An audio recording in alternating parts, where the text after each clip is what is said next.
Kbackwood is a young underground artist. He makes great music, and hopefully this video helps you learn a little more about him.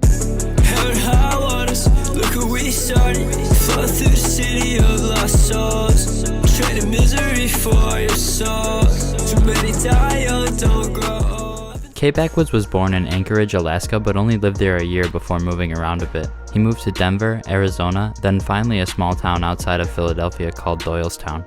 Kbackwood grew up skating with friends. From the age of 7 to 15, that was his main hobby. He played some sports but was never too interested in them. He said he found himself doing more reckless things with his friends in his teens. As a kid, he would listen to a lot of music his parents enjoyed. His parents were avid music listeners and their taste ranged from death metal to grunge punk and even hip-hop. His mom put him onto hip-hop artists such as Lil Wayne and Eminem. This started a little rap bender for him. He remembers hearing the song Bedrock come on the radio on his way to school and was obsessed with YMCMB at the time. He also listened to a couple bands such as The Cure and The Clash. Around middle school, his music taste was shifting to bands such as Pierce the Veil, Sleeping with Sirens, The Ramones, Suicide Silence, Attack Attack, Never Shout Never, Green Day, Blink-182, All Time Low, and Birdflesh. On the rap side around this time, he enjoyed artists such as Schoolboy Q, Flatbush Zombies, and Mac Miller.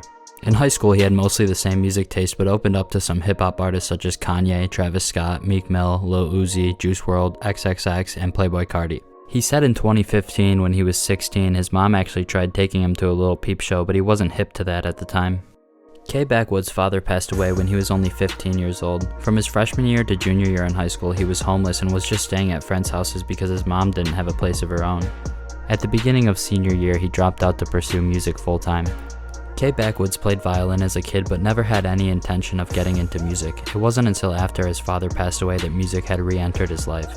He said after his father passed away, he got heavily into drugs. He ended up overdosing and was sent to a mental asylum because his friends thought that he purposely tried to kill himself. After that, he felt like he had a second chance at life and turned towards music as a healthier way to cope. He started making music around a year later, talking about how he felt and found it to be helpful to himself and others.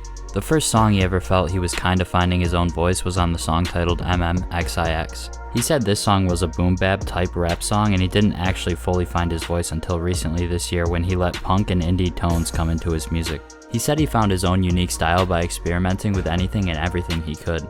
He didn't release anything that he felt didn't represent him as an artist but would still always branch out stylistically for fun and to perfect his songwriting craft. He said his song Red Lipstick is what he feels most accurately represents his sound and what he's known for. He said that song really put him into the spotlight and made most of his accomplishments possible. Red Lipstick is now almost at 1 million streams. The song Backtrack was his first alternative song and it got a good reception. He said that song is an example of where he wants to take his sound next.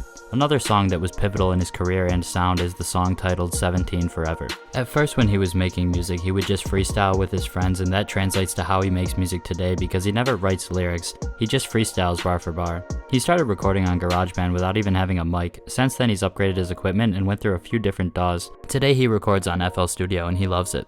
Kbackwood moved to LA in 2021. He was just couch surfing for the whole first year he was there. He was staying on his engineer/manager's couch until they had a falling out. Eventually, he got his own stable living situation with his girlfriend about a year later and still lives there currently. A few artists Kbackwood enjoys collaborating with include Shiki XO, Baymac, Nikki Bands, Slice, Evilo Macchio aka Buku Bands, Squala Beats, Hopeless, RKO, Beauty's Downfall, Groovarelli, and Ronin. He also enjoys collaborating with members from the collective known as Yard Sale. He says he likes collaborating with these artists because they always put him into his element and they have fun making great music together.